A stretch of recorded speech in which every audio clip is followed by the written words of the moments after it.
Hello, this is Franco.cabral broadcasting from the Honest Liar podcast, a conversation around finding the inner liar within all of us and leveraging the truth to create expansion across all areas of your life. Today's topic is Burn to Build. And I have a special guest, as you can see here, Dr. Nitin Gupta from Rivertowns Pediatrics in Dobbs Ferry, New York. Extremely excited to have Dr. Gupta. This is Dr. Gupta, my apologies. This is going to be a powerful conversation. We had a tremendous topic of conversation as we were having breakfast, and I was like, stop the conversation because there's too much good stuff to share. So we're going to dive in just a little bit, starting with Dr. Gupta. Can you tell us a little bit about yourself professionally, who you are, and a little background? Yep, so my name is Dr. Nitin Gupta. I'm owner and founder of Rivertowns Pediatrics. It's the first concierge pediatric practice in Westchester. Actually, I actually couldn't have done it without your help, without your help and your support. But a lot of this practice was built to help serve my local community, be more a part of Dobbs Ferry and the Rivertowns. So I've been living in Dobbs Ferry for about 6 years, but I wasn't actually a doctor in the Rivertowns at that time, not until last year.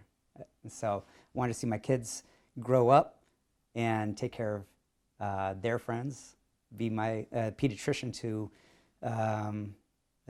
my community. Awesome. So, and how, tell us a little about your family. How many kids do you have? Yeah, so how old are they? I have 2 kids. I have a boy and a girl. My son is turning 4 soon, and my daughter is 2. I didn't recognize we have the same exact. I have a Really? 4 and 2 just in reverse. So my girl's 4 really? and I have a 2. Son. Well, it's a great age because they actually take care of each other, right? Like they keep each other entertained, and that's awesome.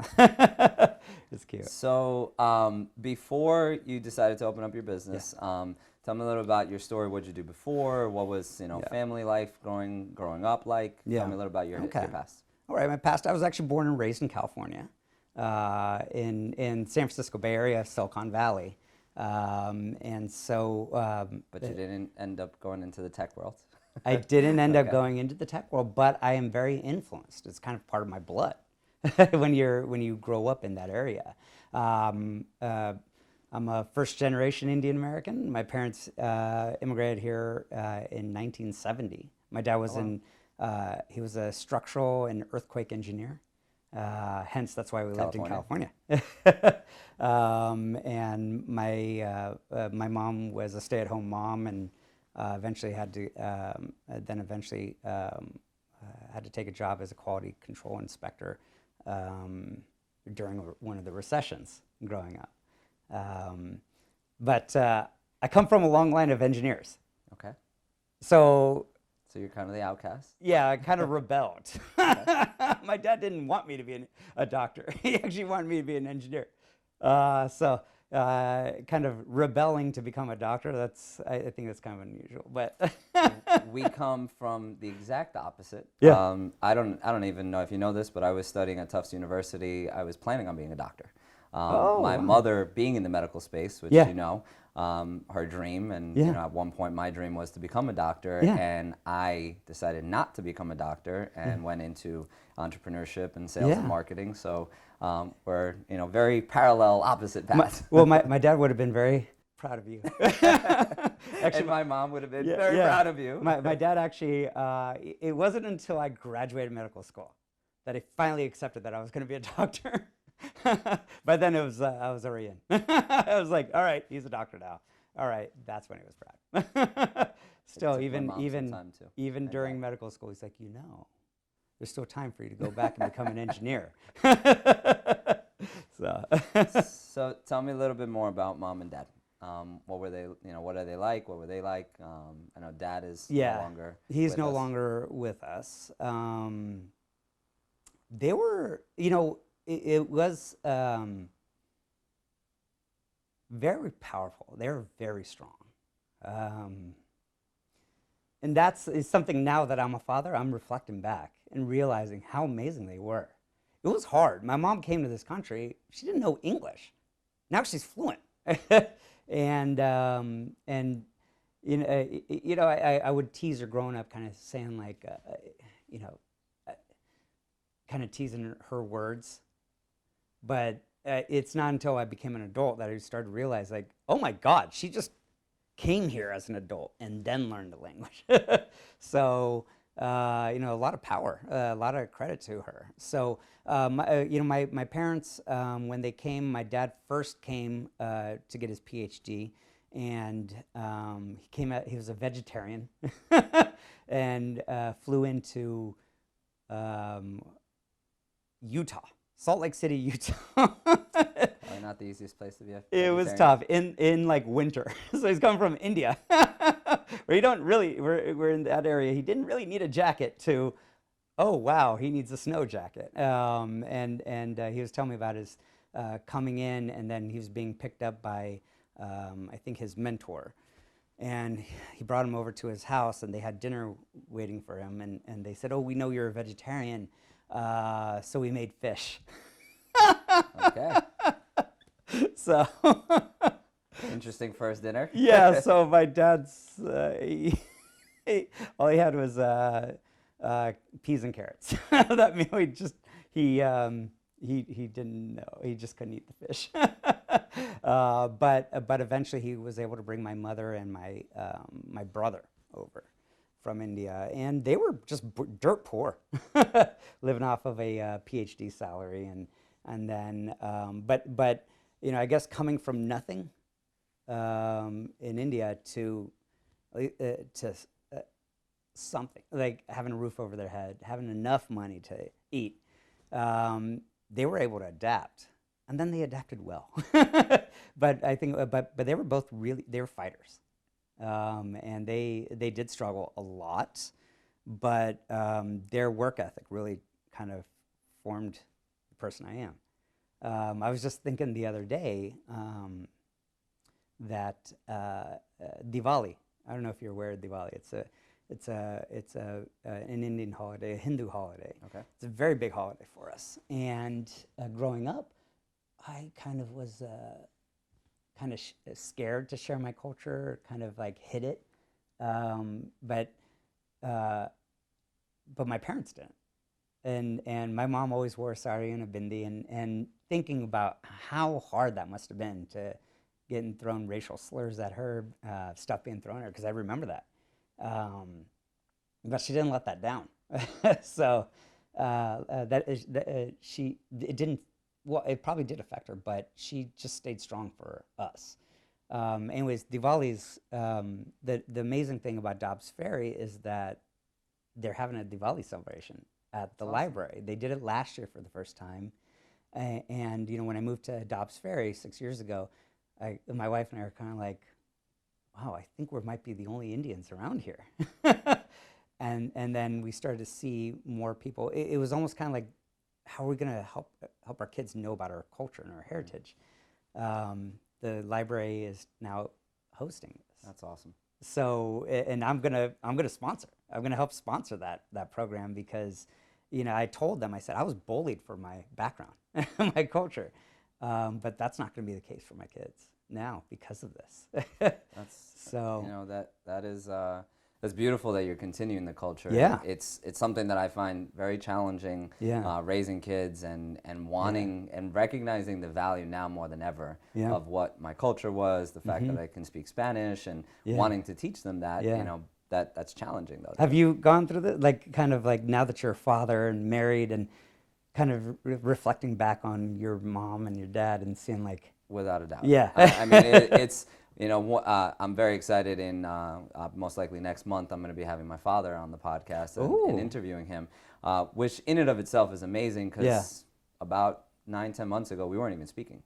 Wow. We were 7-8 months without speaking, and my father and my relationship has had many challenges throughout my entire life. and I'm starting to see my father very differently by becoming a parent and wanting to understand him more because ultimately it's my job to lead my children. And so 100%, being in that father role has changed my perspective quite a bit. Yeah.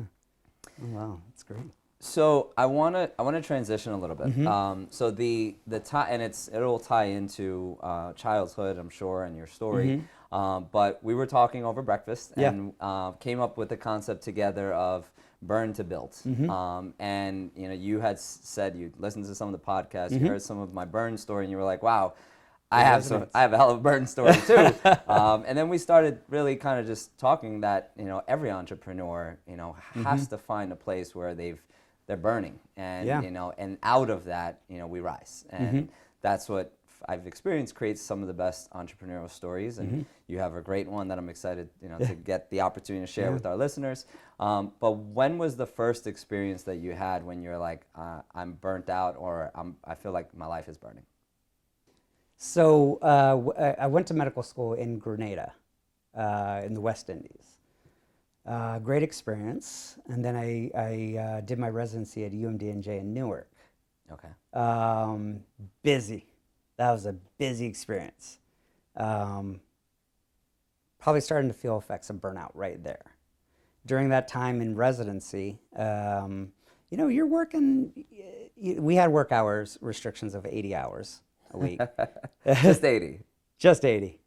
There were times where it hit 110, but then there were certain rotations we did where it was like maybe 60. So kind of evened out. But sometimes going up to 110 hours a week, it wasn't because I had to, it was because I wanted to. It's like during the middle of winter and there's a pile up on the highway, and it's like I'm not going to leave my ER colleagues.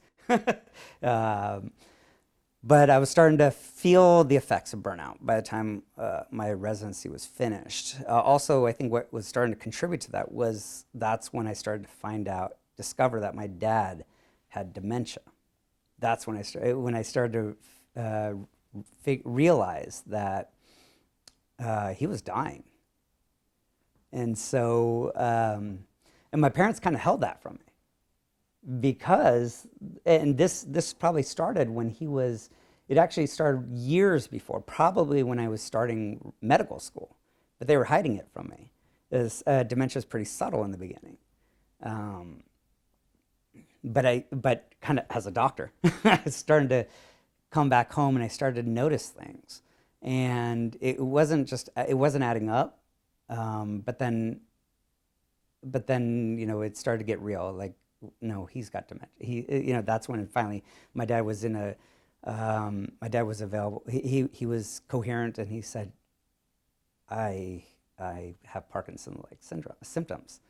I said, oh. And kind of as a young junior doctor, that's kind of got that stress along with working many hours. And he's in California and I'm on the East Coast. And you obviously very intimately knew what Parkinson's was, and you had a different perspective on, if I hear Parkinson's, obviously I know it's bad, but you understood it a lot deeper probably. Yeah. So so that's something, and this is I think this also kind of leads to why many physicians burn out. So people who aren't in the medical field, there's a hope. There's always a hope. If somebody, if there's a kind of a life-threatening or terminal illness, a diagnosis, family members have this hope, like, we're going to do everything we can. We know we're going to beat this. We're going to fight this. But then as a doctor, we don't have that luxury of hope. We know it's like, wait, you have Parkinson's. He's had 30 years of diabetes and heart disease. He's having little mini strokes. There was no hope. I knew, and I couldn't really convey that to my family members. They're like, well, we just got to pray, and things are going to get better. And I'm kind of like, it's not. When you're training to be a doctor, you are trying to save the world. You think you're going to save the world. Then you're faced with, wait, I can't save this. So then, towards the end of my residency, I was interviewing for fellowships, and to be a pediatric gastroenterologist, and I really thought I was going to go to Stanford. When in the medical field, it's kind of when you're applying for fellowships and residencies, there's a match system. So I put Stanford as my number one choice, and Cornell number two, Columbia number three. Totally thought I was a shoo-in for Stanford. Stanford loved me. Turned out I matched at Cornell. The reason why I wanted to go to Stanford was because I would have been only 15 minutes away from my dad. But I didn't match. So I started a fellowship that I just really couldn't give it my all. Your heart wasn't there. Yeah, because I knew I was helpless. I was hopeless and helpless because of my dad. Around the same time, my godson gets diagnosed with muscular dystrophy. Great. There's another thing I can't do. There's another thing where it's kind of like, wow, this is a pediatric case. And, I know how that's going to end. So now there's an emotional component. And this is what happens for a lot of physicians. We don't have that luxury of hope. And so we have to internalize that. And then we're being overworked. And then I didn't know this, yet, but I'm seeing a tremendous amount of parallels that I can relate to with business. Yeah. Because, I'm the leader, and, sometimes it's my job to display hope. Yes. And, when I know what the facts are, Yeah. and it's scary, and then I can't be real with my employees. Yep.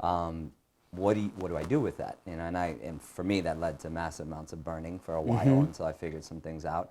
But what did you do with all that pain that you were internalizing? You couldn't communicate that to your family because you didn't want to destroy their hope, despite you knew facts they didn't have. Yeah. And where did you go with that? Well, I actually my last year of fellowship at Cornell, I quit. I pretty much burned through all my vacation days going back and forth, and I just wasn't in it. I couldn't be there for my fellowship, and I quit. I had to be by my dad because I knew he was going to die. I was like, I got to be by his side. I sacrificed probably 8 years. Yeah, but until that point, I basically left home around 20, and 13 years away from my dad. I didn't know that all this was happening until kind of like the last few years. So I just quit, and I stayed by my dad's side. But I was losing I wasn't like, people weren't sympathetic to me in the medical field either. That's the thing. It's like we're trained to you gotta be strong. Just, create a barrier. You have to be strong. And I couldn't. That's the thing I think we as physicians try to take pride in, that we are always got a strong, we've got a shell. But during that time, also I had 2 uncles that passed away a few months before my dad's dying. I had a patient who died on me. And it's like I could not be a human. I could not cry. I could not visibly show any emotion. So I quit, and I was going to quit medicine altogether. And a lot of doctors do. We are also, doctors have always been kind of at the top of our classes.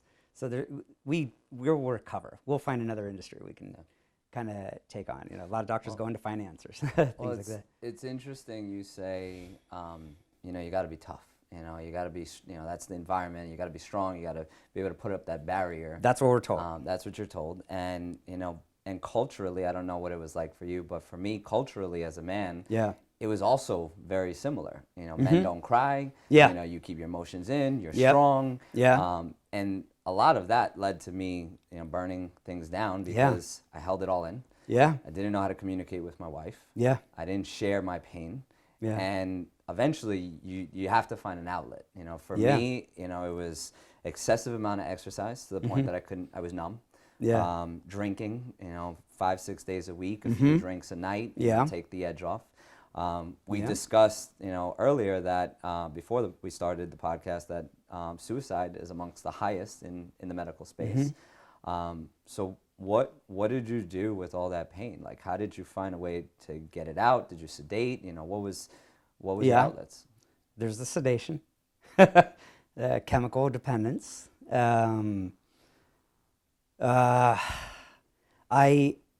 knew I was very, I think we're both incredibly lucky. We had wives that were there to support us. Didn't have to say anything, but probably just there to give us that hug what we needed. So, after everything came crashing down, after my dad died, gave him the best funeral ever. So, at least honored my dad that way. But then it was time to pick up the pieces. And you know what? It was kind of like the mantle of family head came to me. And so it was kind of like I just, I was depressed for sure, but I just had to figure out, I had to get up. I had to rise up. Heavy is the head that wears the crown. Yeah. And so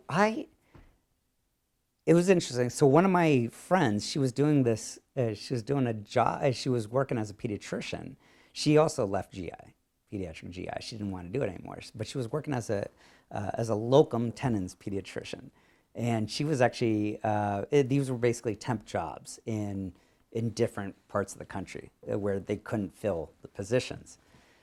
So, she called me and, it was nice to get a phone call from her, and because she wasn't that kind of squishy kind of softy, but she just knew I don't know, she must have known from thousands of miles away I was hurt. And so she's like, "Hey, how are you?" And I was like, "I'm not doing so well, and I don't know what to do with my life." She's like, "Why don't you go get a locums job? I'm doing it." And I was like, "Really?" I was like, "Where are you? Where are you at now?" She's like, "Oh, I'm at some Indian reservation. It's pretty cool." I was like, "Okay." She's like, "Next week I'm going to Hawaii." I was like, "Really?" Huh. But so she said, "Yeah, we got, this company's got some jobs. Why don't you look into it?" So I said, "Okay, it's temporary. I don't have to commit. Cool, let me do it." So they gave me a bunch of options, and one was Caribou, Maine. Do you know where Caribou, Maine is? Sounds in the middle of nowhere. Pretty much. It's the northeasternmost city in America. Okay. It's so far north. Sounds cold. Very. And this was, and I went there from January to March, the dead of winter. I needed to be, after my dad died, I came back to New York after a couple of months of being in California, and people were like, if you need to talk, let's talk. I'm like, I don't want to fucking talk. So I had to get away from New York. So I was like, I'm going to go to the ends of the earth. So I went to Caribou, Maine.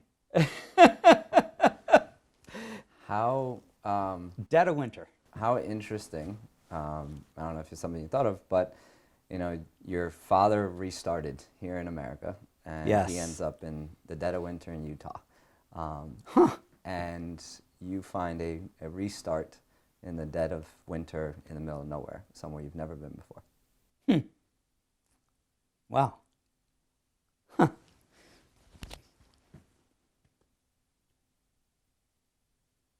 Never thought about that. No. Yeah, that's true. And that is, wow.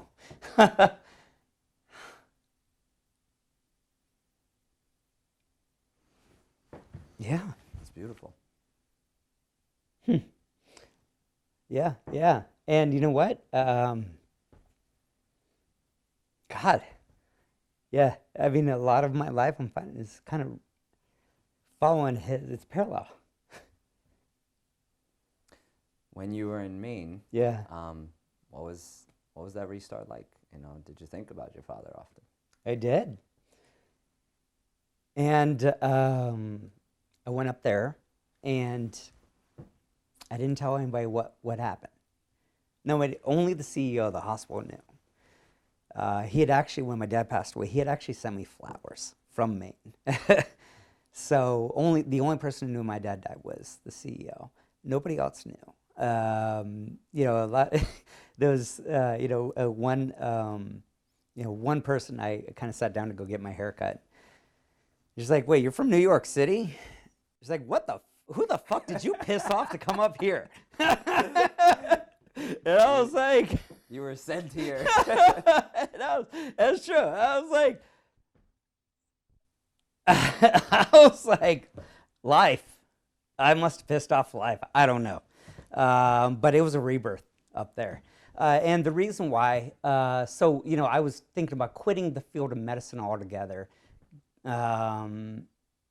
And I took that job up there. And what that made me realize up there was I saw a sense of community. This was a small village, or a small town, town. Probably really the size of a village, but they prided themselves in No. They were barely hanging on to city status. Oh, okay. They're probably really a town, and probably by now they're a village. But everybody knew each other. Everybody looked out for each other. I had this great nurse who would kind of put a patient in the room and come and tell me, "Well, Dr. Gupta, this is so and so, and this family goes way back, and they own a potato farm," and she would tell me the history. She just knew everybody. And then, she would also tell me, she put in another patient in a room, and she said, "Oh, this family, they're not doing so well. They don't even have a floor." I said, "What?" They're from this village, 45 minutes away. They don't even have, they have dirt floors. I said, "How did they get here?" "Oh, they probably just got in they probably borrowed, probably somebody drove them, a neighbor drove them." So, it was seeing different experiences, but seeing also how the community would help each other. But that moment, that up there gave me the courage to kind of be a little bit of a badass, to kind of fight the system a little bit. That family with the dirt floor, I would come out and I would tell the admins up front. I said, don't charge a copay. They don't have insurance. Don't charge a copay. I'm going to bill it at 99211. And then I get a call from billing department. "Do you know that 99211 is a nursing visit?" I said, "Yes." I didn't see them. The nurse did. So that they wouldn't be on the hook for too much. Right. I kind of realized, kind of going through the pain I was going through, being told I had to have a shell and kind of not be human. Up there in Caribou, I was able to become a human again. I was healing, but I was finding strength in the support of their community. I would go to the grocery store and people would be like, "Hi, Doc," or just showing up in town. It was like, have you ever seen that show Northern Exposure? Have you ever heard of that? You might be too young for that. I haven't. No. But anyways, it was kind of like,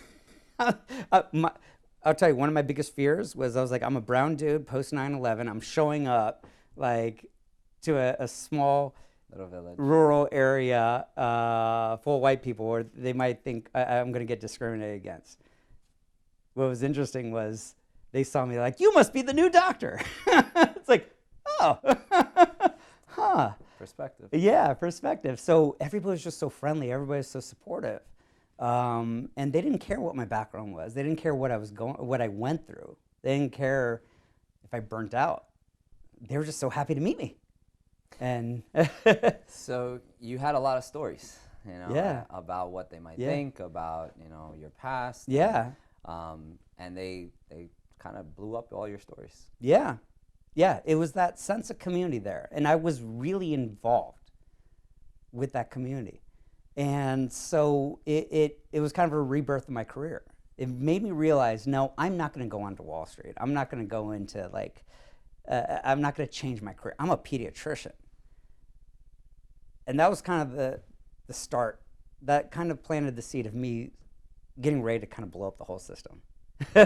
It's like, I'm a pediatrician. Nobody else is going to tell me otherwise.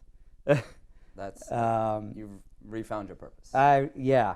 And so I would have loved to have stayed there and finished, basically lived up there. Of course, my wife comes up one weekend, and of course, that weekend, the temperature dropped to like negative 30 degrees, and everything froze. Even the power lines froze. That night, like, the heat went out. And she's like, I'm not living here. So still married. Everything happens for a reason. So yes, number one, I'm a pediatrician, but I am still a husband. So, but I was there for 3 months, and it gave me enough. It made me remember who I was, and I was able to come back down, and I came back down renewed. And so, where'd you end up when you came back here? I ended up, then when I came back down, I worked for a private practice out in Queens. And it was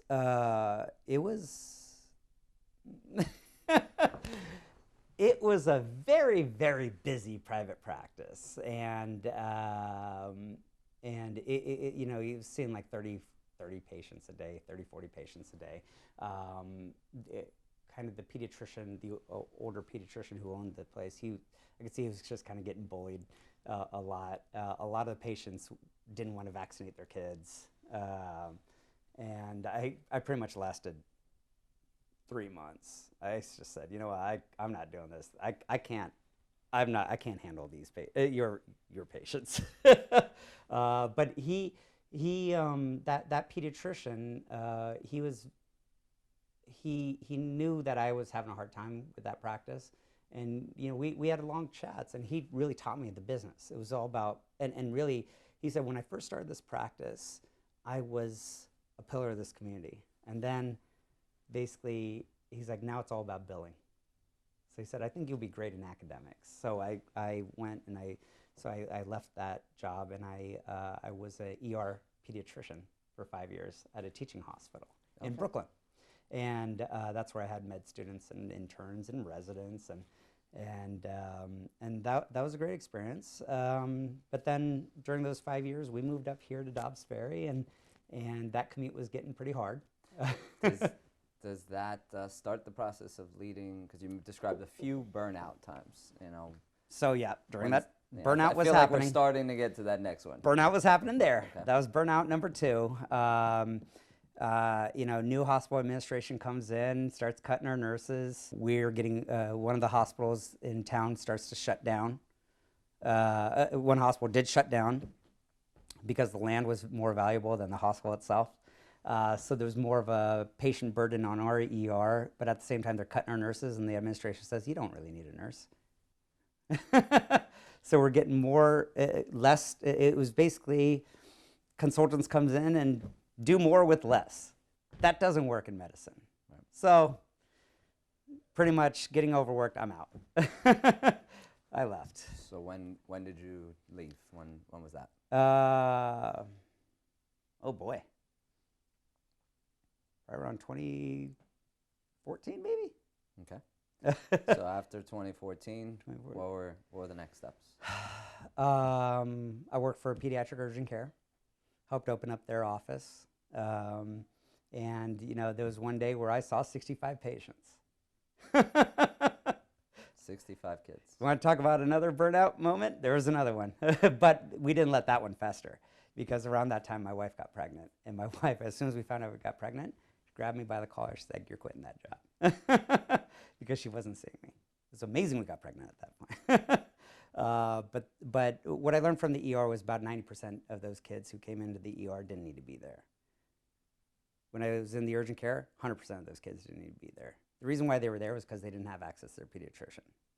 So I said, you know what, I'm leaving, and I'm going to go start up my own practice. So I didn't. I chickened out. Just wasn't ready yet. I said, you know what, there's going to be some other pediatricians out there, older pediatricians who are probably going to retire. So I interviewed with a couple practices, and knew that there was this one pediatrician. I said, why are you hiring? He's like, well, I'm planning on retiring soon, and so I need somebody to kind of help take over. So I joined that practice. Great community, very involved, and it was good. During that time, we transitioned over to a new that practice got bought out by a hospital group. And again, I saw what was happening again. Then I was up to seeing 40 patients a day. Could I complain? No. You know, it's like, can we get more staff? No. Do more with less. Do more with less. Yeah. That might work if you're manufacturing a car, you know, or something. That kind of factory model is not what's needed in medicine. So, seeing 40 patients a day. Earlier that year, when I decided to call it quits, that's when they defunded the Children's Health Insurance Program. That's when deductibles really skyrocketed to where they're now like a median deductible in New York is $5,000 for a family. And everybody who called, it was like, come in. Because we were encouraged not to talk to them on the phone. We wanted them to come in and make an appointment because that's how you made money. You made money off of office visits. Right. No kids who lost their insurance were getting billed the rack rate, sticker price. Those with high deductibles, sticker price. We couldn't lower it to make it affordable. So people were foregoing care because they couldn't afford to come in, even though they had insurance, or especially if they lost insurance, they couldn't afford it. Right. And I was still busy as hell, but I was like, "There's something just wrong here," and that's where I just called it quits. I said, "You know what? I burnt out for probably the final time, but this time I realized the burnout was not because of a job or a specific job; it was because of the system." And so that's why I started Rivertowns Peds. It's really to change the whole system. So 3-4 different times you changed careers, or you not your careers, you changed jobs, and you were trying to answer the question, you know, of how do I get to a place where basically it's sustainable, and you were answering the wrong question. You know, it's got to be the next job, it's got to be the next place, but it really was the process and the system that you were currently a part of, and you decided to go out and innovate, which is definitely what Rivertowns Pediatrics has done. You know, we're extremely grateful to have been part of that process. Inmark Media couldn't have done it without you guys. Is definitely we're grateful for working with Dr. Gupta in all aspects of building the brand. Do you know why I chose you guys? I have a speculation, but I'd rather hear it from you. you. I want to hear your speculation. I remember that you had mentioned you were at a comic book store. And a friend of yours who owned the comic book store said there's a great community marketing company that I know just on the other side of town, or two blocks away. So my thought, based on what I've heard you say, is that we were community based, we were local. That's my thought. Well, that I was only going to do local, but you've been in the area. How many marketing companies are there in the Rivertown? There's a lot. I met with a lot. I met with a lot of people who told me what I needed to do. Inmark was the only company that actually sat down and listened to what I wanted to do. And then Lauren said, "You know what? You want to start a new industry." That's what it was. It was because everybody else told me what I needed to do, because it was status quo. This is what other medical companies, medical practices were doing. That's what everybody, and that's why I didn't go with anybody else, is because they were telling me what to do. You guys actually listened and got excited at starting a new industry. That's why. But yes, the comic book shop helped, because that's how I found out. But also, seeing that card meant that somebody on your team was hungry for business. And so that's what I needed. I was hungry for business. I needed somebody to be just as hungry. So if you're going to leave your card at a comic book shop, that meant a lot. It's also a good example of never prejudge. I remember having a conversation a few weeks before that with Nedsky and one of our other team members, and said, let's make sure the community knows who we are. We're here to help the community. And they went out door to door, introducing themselves, business cards, and who would have thought that the comic book shop would have been the one that introduced us? Well, that's the thing. So you got to know your community. And for me, my demographic is pediatrics, right? Makes sense. Who's gonna know the community, my target audience better than the comic book guy? You're right. I definitely didn't even think about that. Yeah. So Debo. Debo's Debo. his name. Debo the man. That's his name. I gotta get It's him. actually Steven. I gotta But get him at least a cup of coffee. What he's Yeah, saying. I haven't So- actually met Debo yet. Yeah. Oh, he's a character. But he's a long-time Dobbs resident, multiple generations back. His family's been there, so he knows everybody.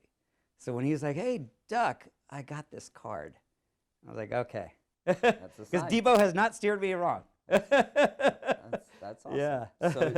So you finally came to this epiphany. It's time, for me Yeah. to do my own thing and create a new lane. Takes a lot of courage to just start a business. Oh, Period. yeah.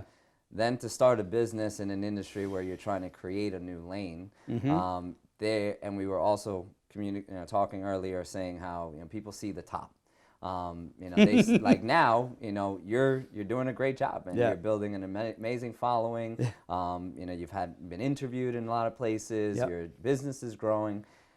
Tell me a little bit about I want to hear about the pain, the part that people don't typically hear, specifically with the new business, what the struggles were like. And one of the questions I ask all of my interviewees is, for me, what I found is that entrepreneurship exposed every weakness that I had. So what could you talk about that topic of either pain or the weaknesses that this process exposed? Yeah. So anytime you tell anybody you're going to start your own business, you're going to be met with skepticism.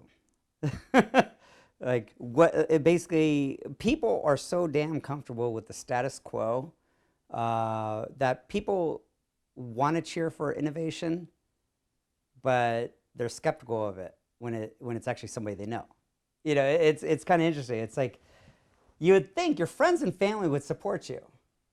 I was lucky. The friends, a lot of my wife supported me all the way through. I had to kind of prove to her like a few things, but she like she says, I'm her retirement plan.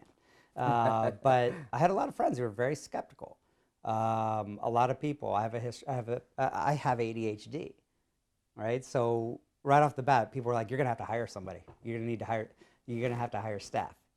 And I'm like, "No, no. I want to keep this as personal as possible and keep my overhead low." But people right from the beginning, like as if ADHD is my label. What people don't understand is ADHD can be a superpower. I can process multiple things all at once. I never thought about that. Yeah, it's and we like to label people as with a disability. We don't want to understand that actually they've got talents. So there are multiple things going on at once. I can process that. That's quite a gift as an entrepreneur. Recognizing that you have that gift is the main thing. And so, I mean, that's why comic book store, I'm into comics. Because, you've got, a lot of these comics, these best stories are really about that hero finding his powers. I found it. So there was a lot of doubters from friends and family. Yep. A lot of doubters. Then there's the community. And then there's people calling me. I said, you know what? I recognize what the issue is. It's the industry. What are we constantly fighting? It's really all about billing. It's all about numbers. This is a factory game. This is transaction, every transaction. What if we would just remove the whole transaction altogether? That meant taking out the insurance, not taking insurance. We're at a point where insurance is fickle now. If you're on a Medicaid or a Medicare insurance, the government can take that away on a whim, which is what happened a couple years back. If you lose your job, you can lose your insurance because you don't have a job. In my mom's case, you lose your spouse, you lose your insurance.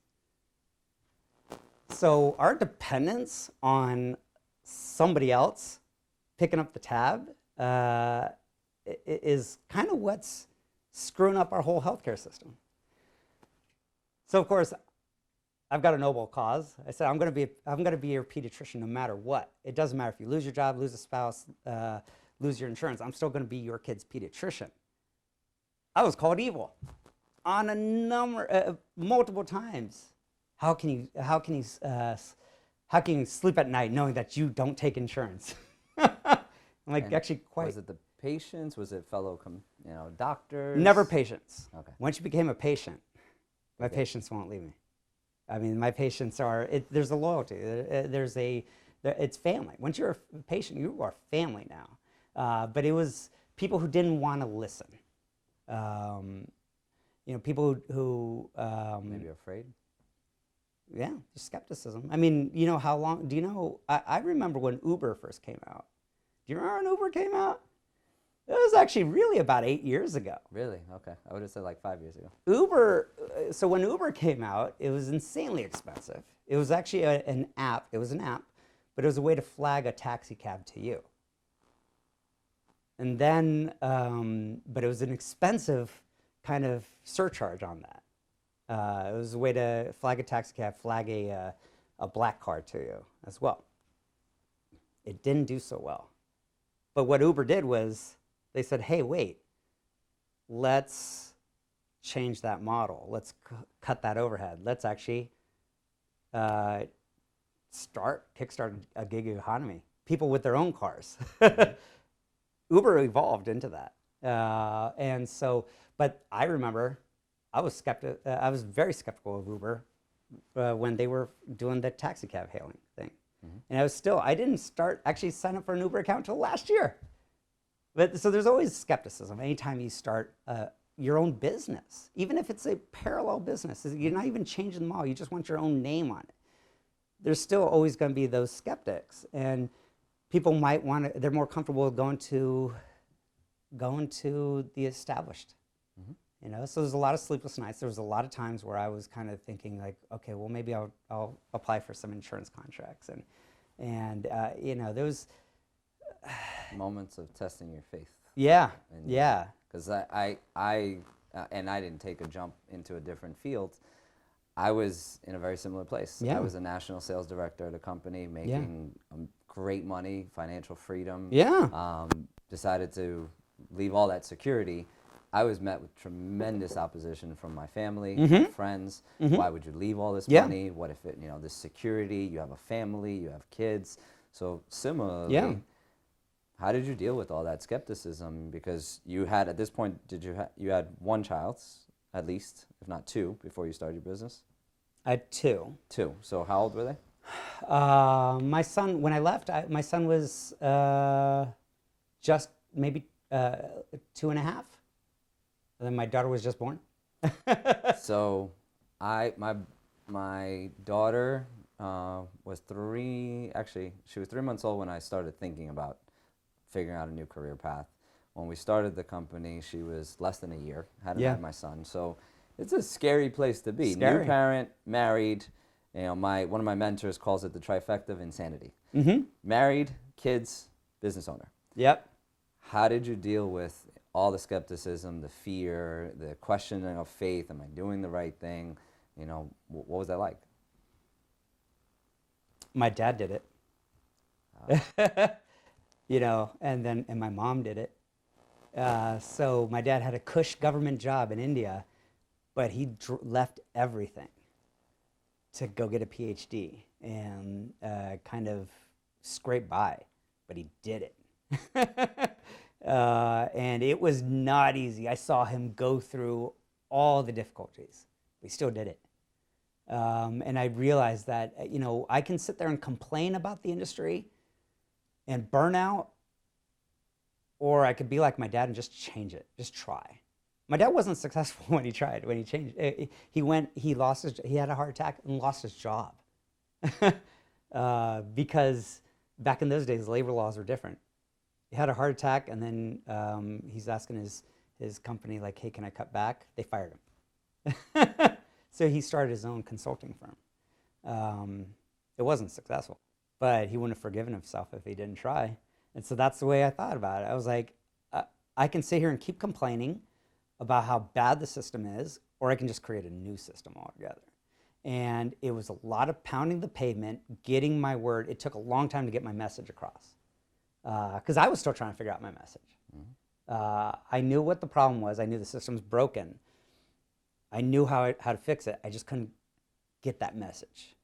But I made it a point to be the loudest person in the room and to be noticed, to be seen, to get a conversation going. And one by one, the patients started coming in. And then they really started coming in. But it was, a lot of sleepless nights, a lot of doubt, a lot of worries. But I kept reminding myself that, like, it's going to take at least 2-3 years for a small business to kind of break even. So I just kept saying, I'm going to keep going. Because you know what the worst outcome is? I close up shop and I go get a job. I'm still an experienced pediatrician, highly sought after. I could still go get a job. There was a fallback. Without regret.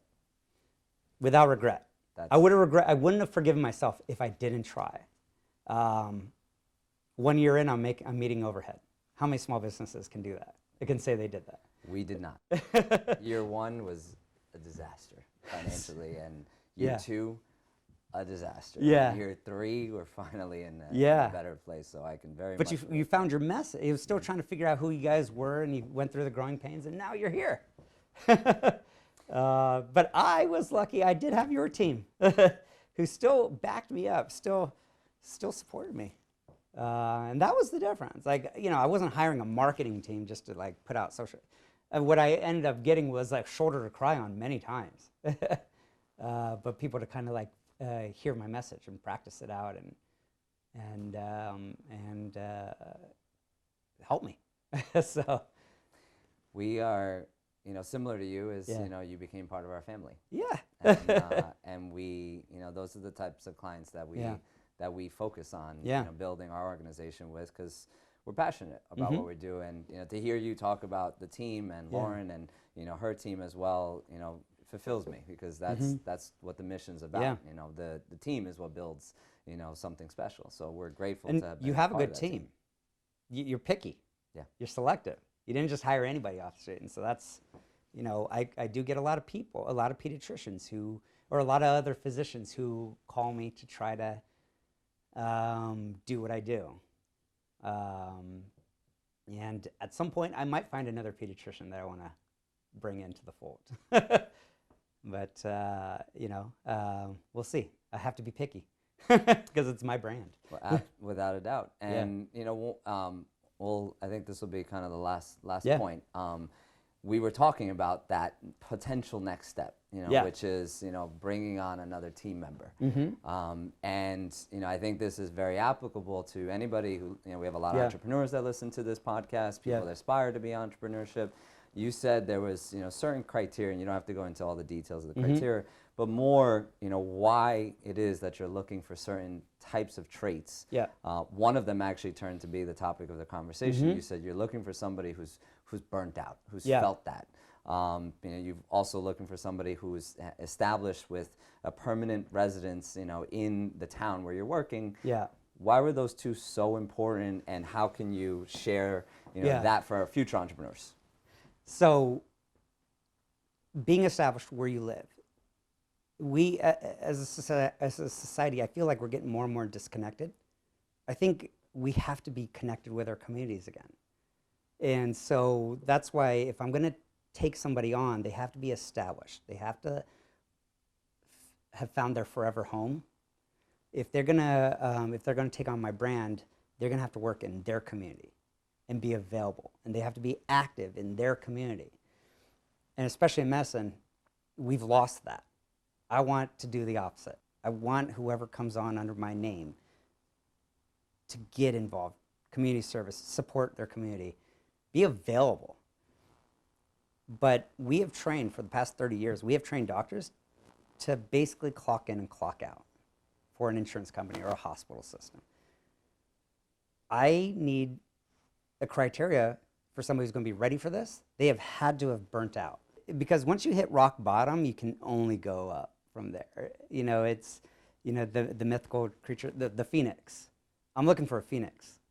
Because you have to hit rock bottom in order to innovate in this field, because you have billion-dollar corporations against you. You have billion-dollar hospital systems against you.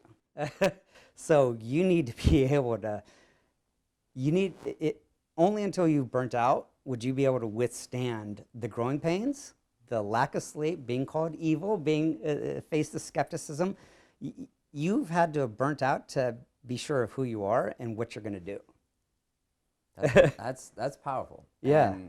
And that doesn't just apply to medicine. That applies to anybody who's looking to go into business, for yourself, and it's going to be painful. Yeah.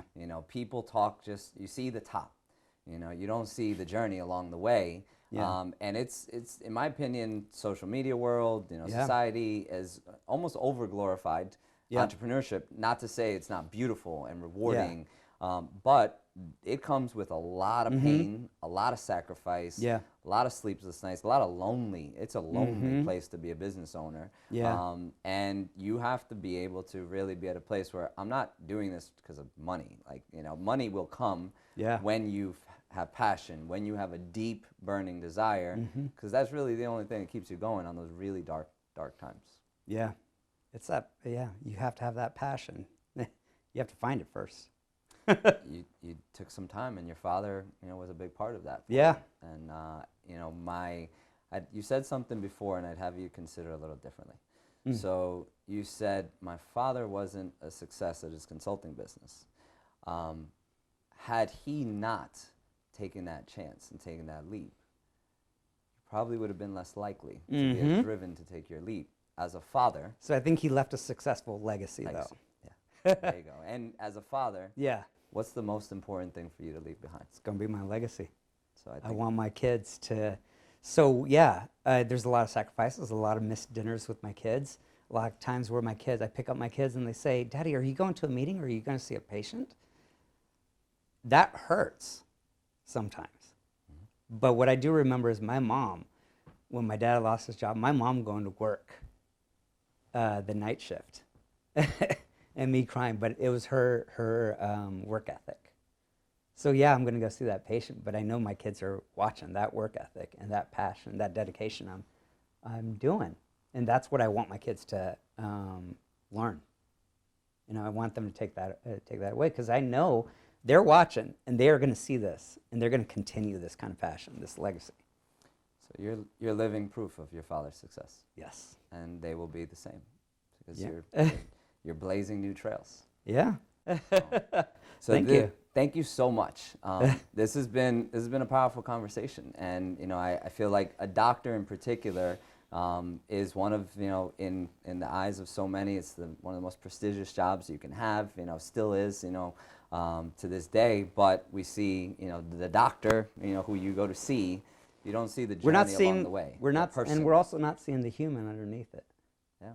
And I think I think a lot of doctors are afraid to expose themselves. So the honest liar. I think it really resonates, and I told you that because I think we have to be able to show the rawness. We need to expose ourselves. We are human. Yep. And we're trained not to be that. And that's a big part of why your following is the way it is, because you're not just innovating the space, but you have to innovate within yourself, and you're doing that. By even the conversation. There's very few doctors that would be able to come on this podcast and share as vulnerably as you did. So I definitely want to commend you for being authentic. That is my mission. Is sharing an authentic conversation. So I definitely wasn't expecting. Thank you. Thank you very much. So we're going to end the podcast. Thank you so much, Dr. Gupta. Thank you. If you don't know about Rivertowns Pediatric, definitely look him up on social media. He's a trailblazer in his space, doing an amazing job in the local community. His following is developing tremendously. You want to share any last thoughts as to what your mission is, or any place that they should go find you, website, anything? This is your optortunity. Plug away. Yes. Well, you can find me on my website at www.rivertownspeds.com. Also on my Facebook page, Rivertowns Peds. And don't be afraid to send me an email or call. I'm always available. And we'll be sharing all of contacts for Dr. Gupta as well when we post the podcast interview. Thank you so much for tuning in to the Honest Liar podcast. As always, a conversation around finding the inner liar within all of us, leveraging the truth to create expansion across all areas of your life. Thank you very much.